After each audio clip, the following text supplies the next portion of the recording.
বাংলাদেশের সংঘর্ষ, বিক্ষোভ ও অগ্নিকাণ্ডের একদিন, বহুমুখী উত্তেজনা এবং অস্থিরতা।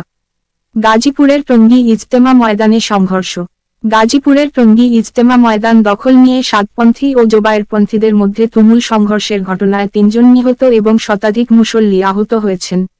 নিহতদের মধ্যে রয়েছেন কিশোরগঞ্জ জেলার পাকুন্দিয়ার আমিরুল ইসলাম বাচ্চু, ৭০, ঢাকার দক্ষিণ খানের বেলাল, ৬০ এবং বগুড়ার তাজুল ইসলাম, ৭০।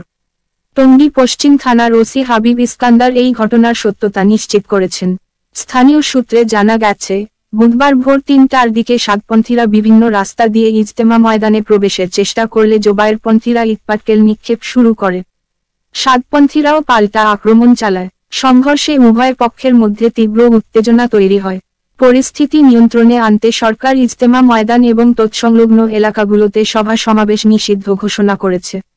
ঘোষণার পর মুসল্লিরা ইজতেমা ময়দান ছাড়তে শুরু করেছেন। রাজধানীর কড়াইল বস্তিতে অগ্নিকাণ্ড। অন্যদিকে, রাজধানীর কড়াইল বস্তির বউ বাজার এলাকায় আগুন লাগার ঘটনা ঘটে।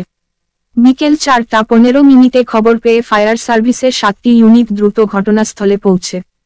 সন্ধ্যা ৫টা ১২ আগুন নিয়ন্ত্রণে আসে। ফায়ার সার্ভিসের মিডিয়া শাখার কর্মকর্তা শাহজাহান শিকদার নিশ্চিত করেছেন যে এখন পর্যন্ত হতাহতের কোনো খবর পাওয়া যায়নি। আগুনের কারণ অনুসন্ধানে কাজ চলছে। বেসরকারি বিশ্ববিদ্যালয়ের শিক্ষার্থীদের বিক্ষোভ। ইস্ট ওয়েস্ট ইউনিভার্সিটি এবং আমেরিকান ইন্টারন্যাশনাল ইউনিভার্সিটির ২ শিক্ষার্থীর হত্যাকাণ্ডের প্রতিবাদে রাজধানীতে বিক্ষোভ সমাবেশ করেছে বিভিন্ন বিশ্ববিদ্যালয়ের শিক্ষার্থীরা। তারা বিচার দাবি করে সড়ক অবরোধ করে রাখে। এতে রাজধানীর গুরুত্বপূর্ণ সড়কে তীব্র যানজটের সৃষ্টি হয়। গাজীপুরে শ্রমিক বিক্ষোভ। গাজীপুরের তারাটেক্স পোশাক কারখানার শ্রমিকরা নভেম্বর মাসের বকেয়া বেতনের দাবিতে ঢাকা ময়মনসিংহ মহাসড়ক অবরোধ করে বিক্ষোভ করেছেন।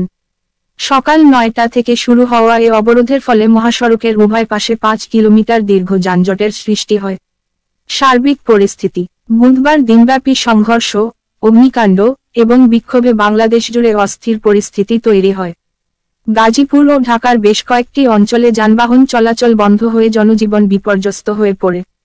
বিশ্লেষকরা বলছেন, স্থানীয় প্রশাসন এবং সংশ্লিষ্ট কর্তৃপক্ষের সমন্বয়হীনতা ও দেরিতে পদক্ষেপ নেওয়া এসব উত্তেজনাপূর্ণ পরিস্থিতি আরও বাড়িয়ে তুলছে।